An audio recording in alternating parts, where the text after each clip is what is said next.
Alright, what's going on? I'm back with another replay cast. Playing as Nurgle again, and I'm facing up against the Greenskins on the Eye of the North. And so I went with I wouldn't say an elite roster, but my idea was I bring this Kugoth guy with 2 Soul Grinders and get a lot of artillery fire early. Some Exalted Plague Bearers to hold ground and to use their missiles to potentially pick on some single entity targets, and then I've got some more basic troops in the background. So you can see I'm just gonna run out to the points, choke points, and a capture point, sit up on the hill with the artillery, and shoot into my opponent. So my opponent is playing as the Greenskins. So let's see, 1, 2, 3, 4, 5 things of Savage Orcs, Goblin Archers, and the Rusty Arrows, Black Orc Big Boss, and Azhag on a, is it a Wyvern, I guess? And actually he's got 2 Black Orc Big Bosses. So to start off, I just start getting shots off with the Soul Grinders and Kugoth. I'm going to fast forward a little bit. You can see just doing a little bit of damage to the Savage Orcs. So these guys are damage dealers, and so what I wanted to do was grind down their damage dealing troops, frontline troops, so that they can't chew through my infantry. And eventually pick on Azhag.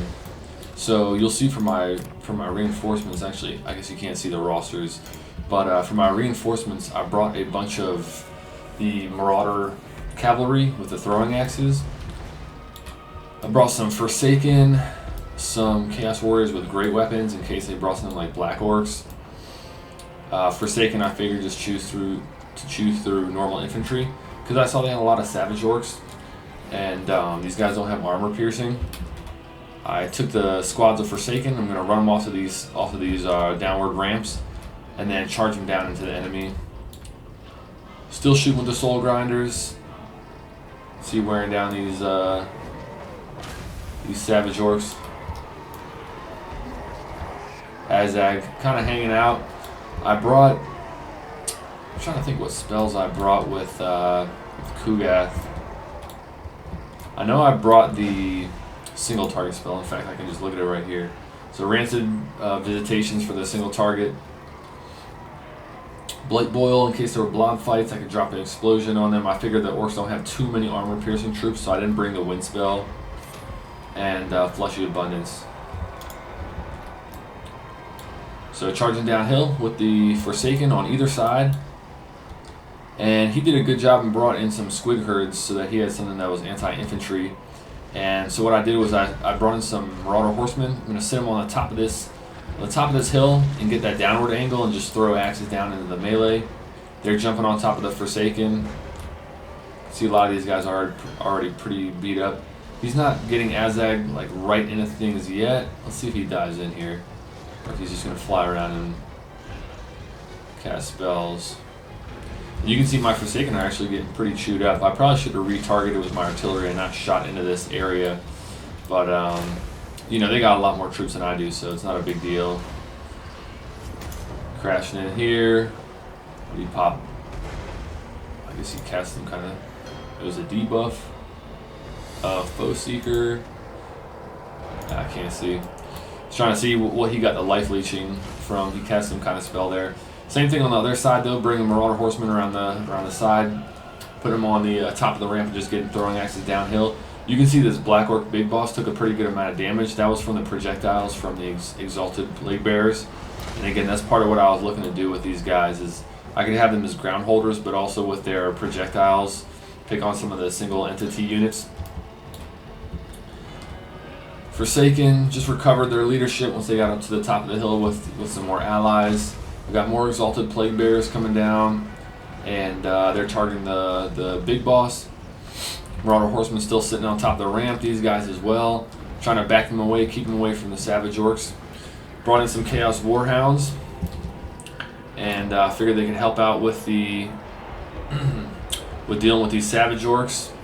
These guys, they don't deal a ton of damage, but these guys don't have any armor, so I wasn't too worried about their performance there, especially since they were coming uphill and towards my troops. And still, Soul Grinders running out of ammunition at this point. Kugath's about half ammunition. Some more Marauder Horsemen up on this area, throwing some axes into the melee. Forsaken coming back in. And at this point, my opponent brought in these Squig Hoppers along the backside, along with these Orc Boar Boys. And they are picking up my point 1. So I still haven't been able to push down and really get some capture weight on point 2. He's got a squad of Savage Orcs sitting on the back of point 3.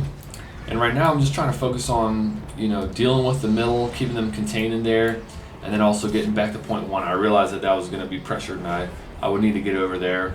I was already falling behind because he had me double capped, and I needed to at least stay on 1 point. So I got some Warhounds coming over to jump on the Boar Boys.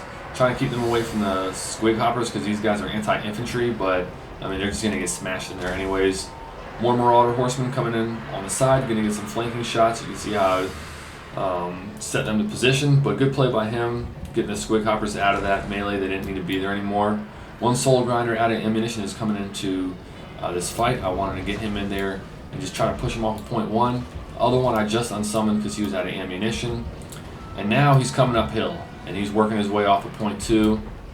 My throwing axes, dealing good damage, but they're going to start getting picked off by these Goblin Archers who are shooting up at them. Again, these guys, they got shields, bronze shields, but pretty much no armor. 15 armor is very sparse. And at this point, I'm really starting to fall behind in the victory points. Marauder Horsemen sitting back, throwing axes in. Kugath's kind of just chilling up on top of here, just getting his ammunition's worth. I did start to pull up some Winds of Magic, and I was saving up to use the Rancid Visitations on his single entity troops, so his Lord and the Black Orc Big Bosses. Soul Grinder's still here doing some work, but he's starting to take a lot of archer fire. You see the rusty arrows over here. Goblin Archer shooting at him as well. And he was shooting with these Goblin Rock Lobbers throughout the match. I'm not sure if he ends up unsummoning that when he runs out of ammunition or what, but we'll try to keep an eye on that. Night Squig Hoppers end up chasing off my Marauder Horsemen. Both squads of them are fleeing. But I've got some Exalted Plague Bears on the way. Forget if I target the Orc Big Boss here or just send them into melee, but they're on the way. Kugath's still sitting here. Shooting at some Goblin Archers now. Probably not the best use of his ammunition, but I just want to get these guys out of my spawn area. Ended up sending the Chaos Warhounds after them. That'll be a little more efficient use of money. But now, we're pushed off of point 1, and he's still got point 2 and 3. I haven't been able to apply any pressure there.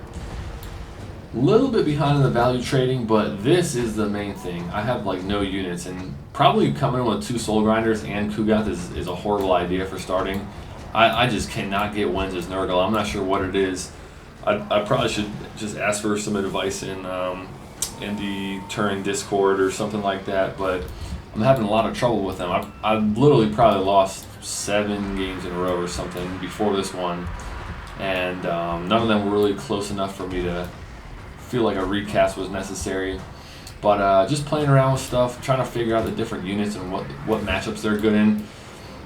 It seems like people are always playing as different factions each match, so it's so hard to consistently get play against a certain faction and get a feel for what unit types are good. People play as Khorne pretty often, so I'm starting to get an idea on how to play against Khorne with these guys, but just about everybody else has been pretty grueling. But I'm not giving up. I'm trying to figure these guys out and at least get a couple wins with them. And right now, same thing kind of going on. Marauder Horsemen backing up. They've got these Squig Hoppers, a lot of them on the field, and most of my troops I had as summons were, and even as starting troops, were infantry units. And so I was trying to bring in the Marauder Horsemen so I didn't lose a lot of bad value trades. And I'm not too far behind. Nurgle gets some healing, but to be honest, I wasn't using that super efficiently. And just just not taking good trades, not able to get weight on the point. These guys are actually in stalk right now, so I didn't even see that these guys were coming here. I thought that this point was open. So at this point, I was like, all right, I'm going to push down this hill with Kugath and the Marauder Horsemen, get on to point 1, and just try to push downhill from there. And then I saw these guys, pop onto my vision, and they pull kind of to get on top of the point. Now Azhag's on the way, and I think I'll bring in some more Horse Masters at some point. Collapse on the Orc War Boys with the Warhounds and the Marauder Horsemen. We'll chase them off. You can see Rancid Visitations going down on this guy. I was overcasting it because I had a lot of Winds of Magic pulled up. I keep wanting to call that mana. And he's in his like kind of awkward charge animation where he's like hovering above the target and not able to fully land. I got a Blight Boil on the Rusty Airs, but you can see the victory points are just getting out of hand. I probably could have conceded at this point, but I just wanted to play it out and see if I could get anything meaningful done with the rest of the troops I had. I'll fast forward it here, just sitting on point 1, trying to get horsemen on top of it. I ended up killing it. Did I even kill him? No, I didn't. I didn't get him. I thought I killed Azhag at the end there because I had like probably 2 or 3 squads of throwing axe horsemen chucking at him and Rancid Visitation overcast and whatever else, but just could not grab territory in that matchup. I wonder if I just should have gone with a wider infantry build and maybe brought some of the heavy Nurgle cavalry, because now that I think about it, the orcs don't really have too much armor piercing ranged fire, so that's what I'll have to pick up. But let's take a look at the unit stats at the end here. So Kugath almost paid for himself. In fact, he might have paid for himself with the spells that I removed and the abilities that I removed from him, because he was somewhat bare bones version of himself. The way I brought him, the Soul Grinders didn't do shit. You can see, I mean, they cost, I've got like, what, 40% of their value between the two of them. Exalted Plague Bearers didn't do horribly. This squad didn't do great, but not horribly. Didn't get him in, didn't get these guys in. Forsaken didn't do good at all. Horsemasters did alright. Actually, they didn't. They did not do alright. I saw the stats from the first guy, but he was even probably a resummon, and the Warhounds didn't do good either. So this whole roster, I probably should have just gone really wide against the orcs. Let's see who did well for him. So none of his single entity troops really did too much. Rusty Air is pretty good. Savage Orcs. And, oh my god, Savage Orcs, nothing special, but the Goblin Archers actually did pretty good for what I'm assuming their price point is. River Trolls, these guys probably got involved at the end there. I didn't really see too much of them. Hammer of Gork, I don't know how much this Goblin Rock Lobber costs, so I'm not sure. Squig Herds, decent amount. Not as much value as I would have thought on those guys. So the Squig Herds and the, Squig Hoppers. The Squig Hoppers and the Squig Herds all did decent. He didn't crush me in the value trading, but I just could not get on top of the victory point. And that's something I'm starting to learn a little bit more in this domination mode, is getting units that can get on top of a point and hold it is, I mean, that's how you win, right? Getting the victory points. So I'll have to work on that and figure out unit combinations so I can have some damage dealers and ground holders as Nurgle. I still seem to struggle against archer play, but we'll figure it out with time. Maybe some more cavalry and chariots and whatnot would be good. Anyways, well played to my opponent, and I'll see you on the next replay.